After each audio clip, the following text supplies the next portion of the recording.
Ынтымақтың түз эфиринде кабарлар маалымат программасынын жыйынтыктоочу чыгарылышы студияда Эрмек Муратбек уулу, саламатсыздарбы? Алгач бүгүнкү чыгарылышта. Жалал Абадта күчү 4,5 балга жеткен жер титирөө катталды. Кыргызстан Бангладешке пахта экспорттой баштады. Түзүлгөн мүмкүнчүлүктөн ак алтынды эң көп өстүргөн Ош облусу канчалык пайдалана алат? Бирок проблема ушул баасы мурда чечилбейт да. Сузакта көчкүдөн жабыркагандар өкмөттөн тезирээк жер бөлүшүн күтүшүүдө. 25 метр сарайыбыз барлы ал калды. 2 этаж болчу. 2 шестернабыз барлы ал калды. Өлкөдө 115 миңдин тегерегиндеги жаран насыят төлөөдө кыйналып жатат. Mana sondan beri degin bana 16 yıldan beri kredit alam degin. Баткенде 19-кылымга таандык мончо азыркыга чейин сакталып турат. Ушул чөлкөмдөгү кишилер келип, ошо чоңотондон сап алган кишилер ушул жерде жуунуп, чайканып пайдаланып турган.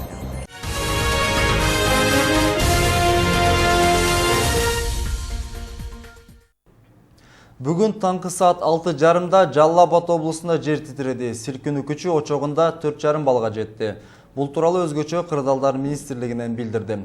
Жер титирөөнүн очогу Көкташ айылынан батышка карай 6 чакырым, Кызыл Туу айылынан түндүк чыгышка карай 8 чакырым, Шамалды сайдан чыгышка 12 чакырым, Майлы суудан түштүк батышка карай 13 чакырым аралыкта жайгашты.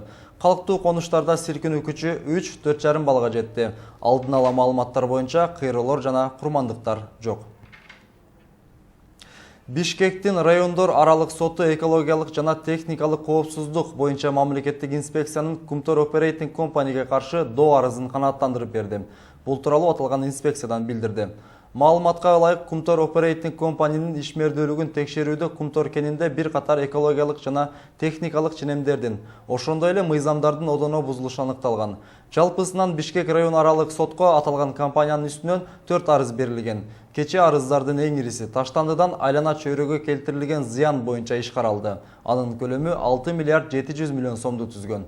Сот арызды толугу менен канааттандыруу чечимин кабыл алды деп айтылат билдирүүдө. Инспекциядан калган бардык доо арыздар май айынын аягына чейин карала турганын кошумчалашты. Кыргызстанда пахта өндүргөн дыйкандар жыл сайын азайып баратат. 2014 Ош облусунда 10 000 гектардан ашык аянтка булай эгилсе, быйыл бул көрсөткүч 4 000 гектарга кыскарды. Ак алтын өндүрүмүнүн азайып баратканын дыйкандар баанын арзан болуп жатканы менен түшүндүрүшүүдө. Ал ортодо өкмөт өкүлдөрү мындан ары өлкөдө пахтага суроо талап көбөйүш мүмкүндүгүн жарыялап чыгышты. Себеби Кыргызстандан дүйнөдөгү эң ири ак алтын алуучулардын бири Бангладеш республикасына пахта экспорттола баштады. Бул мүмкүнчүлүктөн буланы эң көп өстүргөн Ош облусу канчалык деңгээлде пайдаланат? Назгүл Ахунованын материалында. Өлкөнүн түштүгүндө пахта өстүрүү кызуу жүрүп жатат. Салахидин мырза ак алтынды 30 жылдан бери эгет.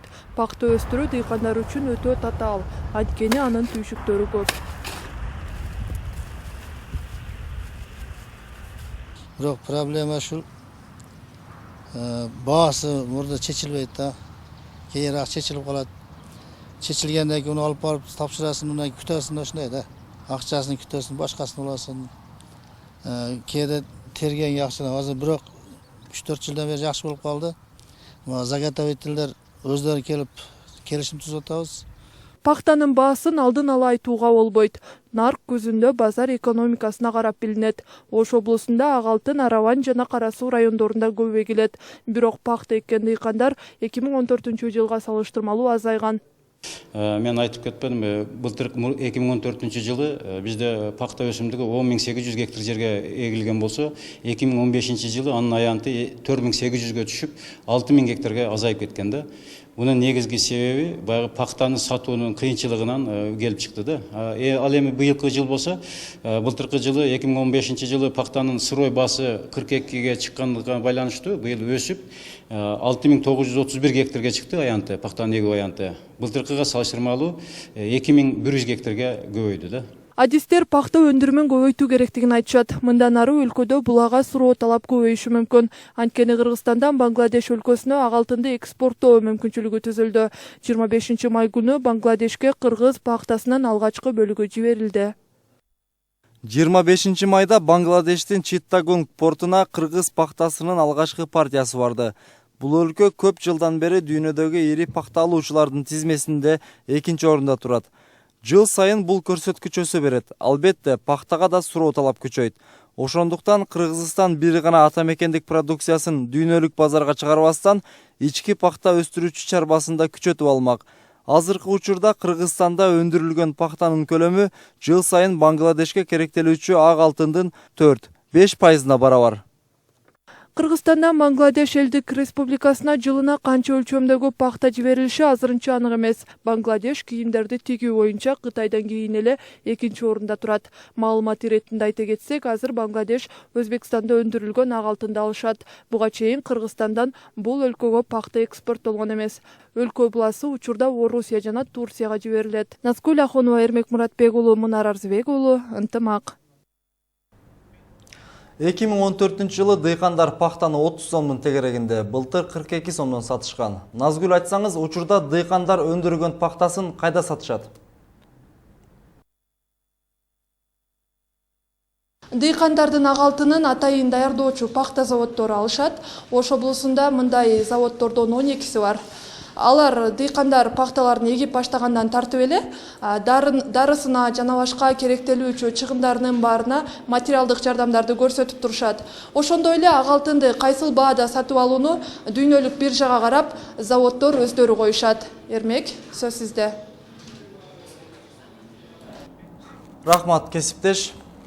Жогорку кеңеште социалдык камсыздандыруу жана пенсияларды эсептөө үчүн эмгек акыга түзөтүү коэффициенттери жөнүндөгү мыйзамдарга өзгөртүүлөрдү киргизүү долбоору каралып, экинчи окууга добушукка жөнөтүлдү. Социалдык фонд кызматы 2015 жылдын 1-сентябрдан тартып эмгек акынын деңгээлин 8.000 сомдон 15.000 сомго жогорулатууну белгилеген мыйзамдарга өзгөртүү киргизүү зарылдыгын билдирди.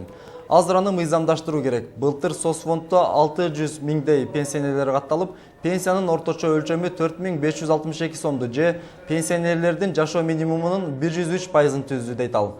Эске салсак, учурда пенсионерлердин саны дагы көбөйүп 6,5 миңге жеткени.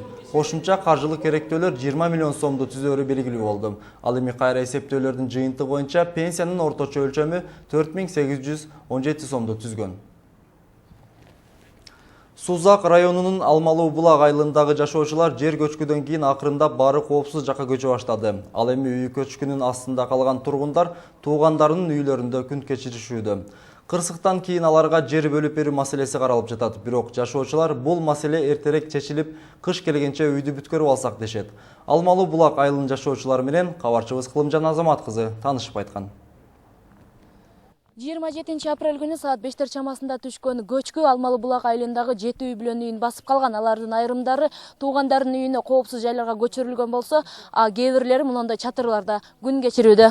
Баарынан муну кышка чейин эптеп берсе, күзгө чейин эптеп салып алышса, бир жерин эртерээк чек берип калса. Суранарыбыз эле ошол айнанайын. Эркайым Ботобаеванын үй жайы көчкүнүн астында калып, учурда 2 бөлмөлүү үйдө 2 үй бүлө жашап жатышат.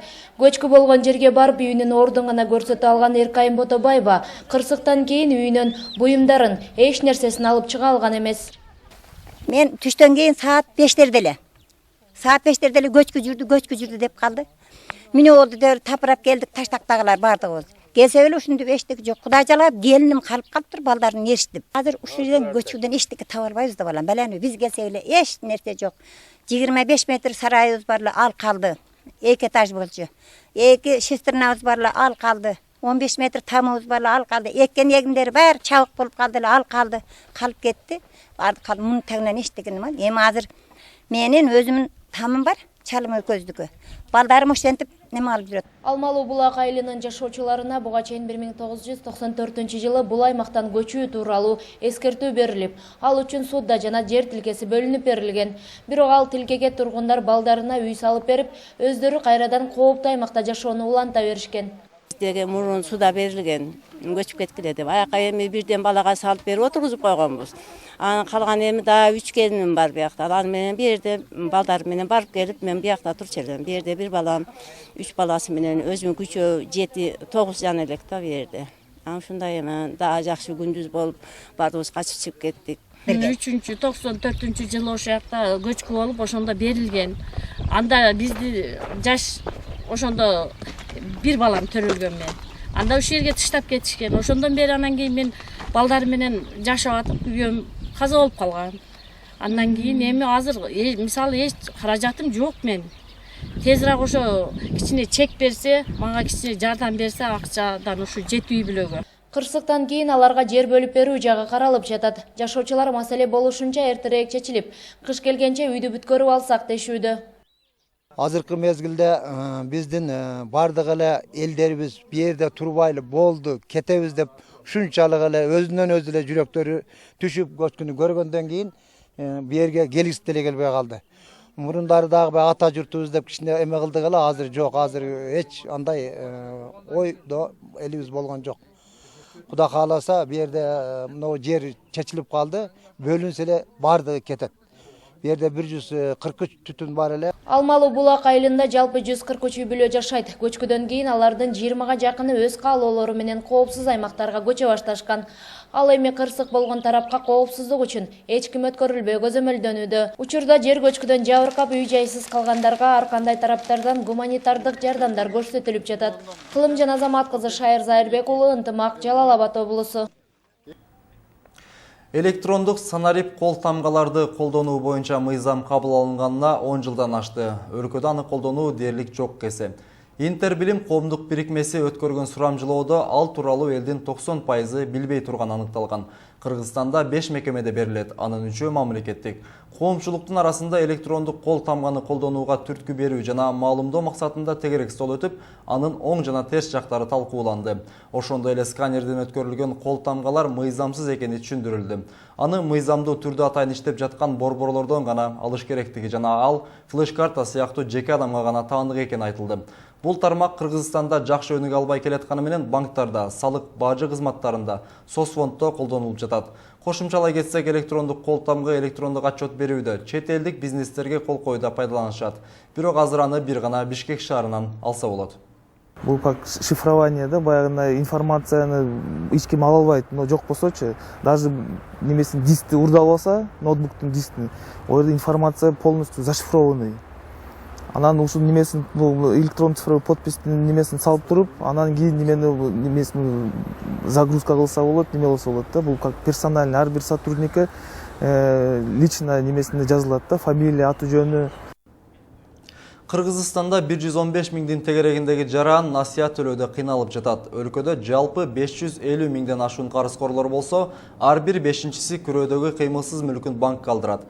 Адистердин айтымдарында мындай жагдайлар карыздын үстөк пайызы негизги суммага караганда көбүрөөк төлөнгөнүнөн келип чыгууда. Насыяларын төлөөдөн кыйналгандардан жана кырдаалдан чыгууга көрүлгөн аракеттер тууралуу кабарчыбыз Адина Базарбаева айтып берсин. Кыргызстанда бүгүнкү күндө 100 миңден ашык жаран насыяларын төлөөдөн кыйналып жатышат. Алардын катарын Турсун Гүлмурзаева да толуктайт. Учурда ал 200 миңдей карызын кантип төгөм деп кырдаалдан чыгуунун айласын издеп жүргөн чагы. Чоң уулум Казакстанга барып иштеп, келе жатып 80 миң пулуну алып, казактар уруп, 3 баласы калды. Келин кетип калды. 3 баланы багып, мына чоңойтуп атамын. Шо 1 жылдан кийин жылыны өткөзүп кредит ала баштадым. Кредит алып баштап, мана шондон бери деген мана 16 жылдан бери кредит алам деген. Адистердин айтымында насыя алуучулардын басымдуу бөлүгү карыздын үстөк пайызын негизги суммага караганда көбүрөөк төлөп кыйналып калышууда. Ага кошо көпчүлүгү алган карызын туура эмес багытта иштетип жүргөндөрү да бар. Калп айтып шашылыш акча керек болгон учурда алдым деп жооп берген адамдарды да кездештирсе болот. Endi bu yoqqa qarasam oilam, bu yoqqa qarasam yetishmoqchilik, bu stollar ham Акчамды жеткире албай аябай кыйналып кеттим. Карыздарымды кантип төлөөнү да билбей калдым. Башында 300 миң сом, андан кийин 500 миң алганмын. 10%, 20%га чейин алгандарым да бар. Жада калса машина алып, аны кайра сатып акчаларды кайтардым. Жалпы менде 35 миң доллар карызым бар. Ошол акчаны төлөсөм, бардык карыздан толук кутулат элем. 35 миң доллар менен чыгып кетемин. Карызга батып төлөгөнгө мүмкүнчүлүк жок. Кредит алып бирок төлөй албай жүргөн адамдар психикалык жактан жабыр тартып, бул каатчылыктан кантип чыгууну да билишпейт. Бул жаатта коомдук активист Абдумажит Жаркын уулу атайын долбоор иштеп чыгып, аны жарандарга тааныштырууда. Максаты элдин социалдык абалын көтөрүү, ишмердүүлүгүн арттырып, аз да болсо моралдык жардам берүү болуп саналат. Негизги максаты ошол буга чейинги ошол социалдык аркында азыркы айткан укуктук, каржылык, экономикалык проблемага кабылган элдерден биринчи саясий курал катары колдонуп аткандардан куткарып калууда, ошону сактап, анан ушул проблемаларды чечүү максатында коомдук уюмдардын жанагы юридикалык эмес формасын колдонуп туруп, уюмдар түзүп, ошол этаптары бар. Ушул проблемадан чечүү үчүн бир аракеттер болуп атат. Кыргызстанда 550 миңден ашуун насыя алуучу бар. Анын ар бир 5-си төлөөдө кыйналып жатат. Кредитке алынган жалпы каражат 105 миллиард сомду түзөт. Ал эми Улуттук банктын мурда берген маалыматына ылайык, төлөй албагандар ар бир банкта 2-3% ашпайт. Адина Базарбаева, Айбек Бетелбеков, Ынтымак. Кыргызстан мусулмандарынын дин башкармалыгынан билдиришкендей, быйыл орозо 6 июнда башталат. 30 күн бою мусулмандар таң аткандан күн батканга чейин наар тартпай, исламдын 5 парзынын бири болгон орозо амалын аткарышат. Бул айда мусулмандар колу жука кишилер үчүн муфтият белгилеген өлчөмдө орозо битир акчасын беришет. Азырынча муфтият битирдин көлөмүн тагайта элек. Эске салсак, былтыр ал Кыргызстанда жан башына 40 сомдон берилген. Баткен районунун Кыштут айылында 1800 жылдары коомдук мончо болгон. Эл арасында айтылып жүргөн кептерге караганда, мончо аталган айылдан чыккан Жапаркул Олуя тарабынан тургузулган. Курулуш материалынын сапаттуулугунанбы Айтор 200 жыл убакыт өтсө да, ички шыбактары бүгүнкү күнгө чейин сакталып турат. Өткөн кылымдан азыркы муунга мурас катары калтырган тарыхый баалуулуктун таржымасы туурасында Камчыбек Ходжаев баяндап берсин. Жергиликтүү жашоочулардын айтымдарында Кыштут айылында 19-кылымда эле коомдук мончо болгон. Бүгүнкүдөй талапка жооп бербесе да, ошол кезде жашоочуларга кызмат кылып турган. Ошол чоң атамдын кол астындагы кишилер курган элге жумасына бир жолу ошол жуунуп туруш үчүн. Анан чоң атамдын убактыда бул жерде бир медресе болгон экен, балдар сабак алып, ушул чөлкөмдөгү кишилер келип, ошо чоң атамдан сабак алган кишилер ушул жерде жуунуп, чайканып, ошо пайдаланып турган экен. Бул мончо Жапаркул Эшан тарабынан Кокон хандыгынын мезгилинде курулуп, бул жерде атайын чоң казанда суу ысытышып, жергиликтүү жашоочулар жумасына бир жолу жуунуп, тазаланып турган. Ошол мезгилдеги курулуш материалдарынын сапаттуулугунанбы Айтор 200 жыл убакыт өтсө да мынтип дуалдары сакталып туруптур. Ананда кийинчерээк пайдаланылбай калганбы Айтор жергиликтүү жашоочулар мынтип идиштерин кое турган атайын бир склад кылып пайдаланып атыптыр. Кыштуттагы айыл аксакалдарынын уккан билгенине таянсак, болжол менен 1800 жылдары ал жерде Жапаркул Эшен аттуу Олия жашап өтүптүр. Ал ислам дини боюнча Кокондо атайын окуудан өтүп келгендигин айтышат. Ошол мезгилде катсабаты бар адамдар аз болгондуктан Жапаркул Эшен Фергана өрөөнүнөн бери элдерге ислам тууралуу сабак берген экен. Ишандык тоого кетти деп жарыялап жүгөргөн да немеге окуучулардын алдында. Ишандык даражаны ошол Кокондо алып келген бул киши. Азыр Каракыядан бул жагы бүтүн мана шу 30 чакты айыл шу Ишаныбызга карайт. Ишаныбыз пир болуп эсептелет. Дин жөнүндө кабары көп болгондуктан элдерге сабак берип турган. Ушул Фергана өрөөнү деп мурда ушундай неме кылган. Ошол жактан кишилер келип, ушул кишиден чоң атамдан сабак алып, ушул чөлкөмгө, ушул жерден атамдын айтуусу боюнча дин ушул жерден таралып турган экен. Жапаркул Эшендин ошол мезгилдеги ислам тууралуу элдерге билим бергендеги кызматы бүгүнкү күнгө чейин бааланат. Ошондой эле ал жашап өткөн соң анын сөөгү ошол жерге коюлуп, күмбөз катары белгиленип турат. Камчыбек Ходжаев, Жыргал Абдижалил уулу, Ынтымак, Баткен району. Кыргызстандык бийчи Атай Өмүрзаков жана Тумар КР тобу кече Лондондо өткөн Британия таланттарды издейт 2016 сынагынын жарым финалына катышты. Кыргызстандык бийчилер Body Popping Monster аттуу эксперименталдык номерин аткарып, калыстар тобунун мүчөлөрүн жана көрүүчүлөрдү таң калтырышты. Дал ошол бии менен сынактын жарым финалында 3-чү орунду багынтышты. Эми финалга чыгуу көрүүчүлөрдүн добуш берүү жыйынтыгына көз каранды.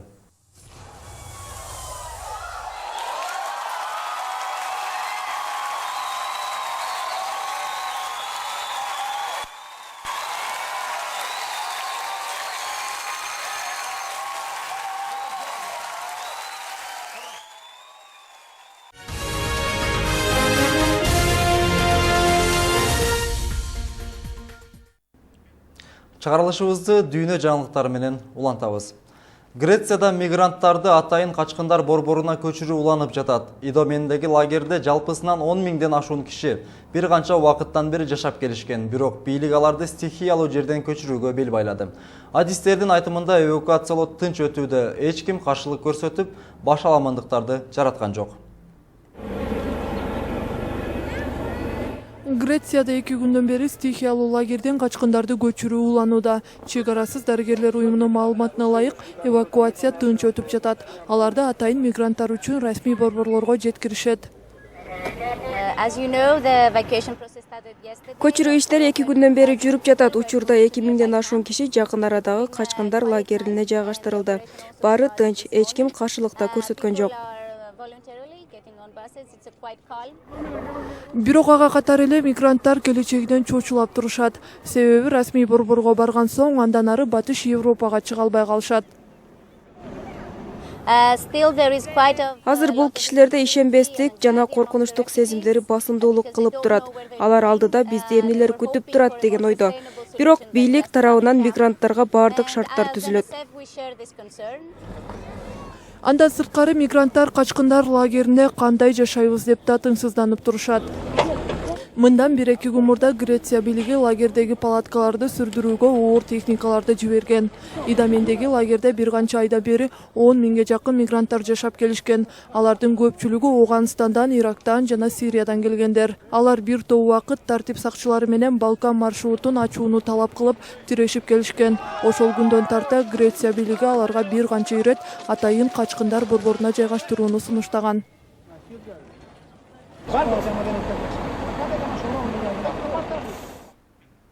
Эфир аягында супермаркет кызматкерлери байкабай турган кезде дүкөнгө ак чардак кирип келди. Канаттуунун эч нерсе сатып алайын деген ою жок. Негизги максаты чипсыны эч кимге байкатпай алып чыгып кетүүсү керек. Ак чардак бул жаатта тажрыйбалуу болуп калганбы, Айтор уурдайм деген ою ишке ашты.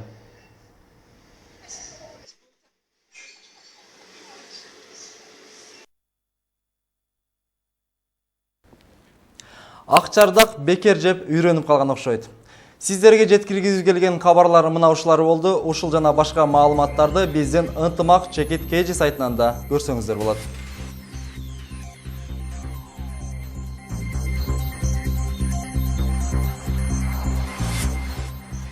Мен сиздер менен коштошом. Кечиңиздер көңүлдүү улансын. Саламатта калыңыздар.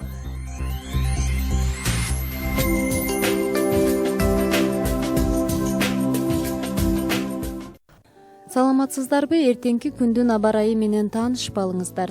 Кыргыз гидрометинин билдирүүсү боюнча эртең айрым аймактарда жамгыр жаашы күтүлүүдө. Абанын температурасы Чүй областында түнкүсүн 12-16, ал эми күндүзү 21-27 градуска чейин жетет. Талас областында түнкүсүн 9-14, ал эми күндүзү 19-25 градус ысык.